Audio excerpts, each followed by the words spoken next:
తక్షణ శక్తిని అందించి నీరసాన్ని పోగొట్టే బీరకాయ కాంబినేషన్లో ఈ ఫూల్ మక్నా కర్రీని ఒకసారి ట్రై చేయండి.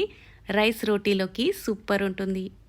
కడాయిలోకి నూనె వేసుకుని సన్నగా తురుముకున్న ఉల్లిపాయ ముక్కలు, పచ్చిమిర్చి ముక్కలను సాఫ్ట్గా అయ్యే వరకు వేయించుకున్న తర్వాత 1 టేబుల్ స్పూన్ అల్లం వెల్లుల్లి పేస్ట్, కొద్దిగా పసుపు వేసుకుని పచ్చిదనం లేకుండా వేయించుకోవాలి. సన్నగా కట్ చేసుకున్న బీరకాయ ముక్కలను వేసుకుని బీరకాయ ముక్కలకు సరిపడా ఉప్పు వేసుకుని బీరకాయ ముక్కలు సాఫ్ట్గా మగ్గే వరకు మగ్గించుకోవాలి. ఇలా బీరకాయ ముక్కలు సాఫ్ట్గా మగ్గిన తర్వాత ఫూల్ మక్నాని ఇందులోకి వేసుకుని ఉడికించుకోవడానికి సరిపడా నీళ్లను వేసుకోవాలి. ఇందులోకి మీ కారానికి తగ్గట్టుగా కారాన్ని ఎక్కువ లేదా తక్కువగా వేసుకోవచ్చు. 1/2 టేబుల్ స్పూన్ గరం మసాలా వేసుకుంటే సరిపోతుంది.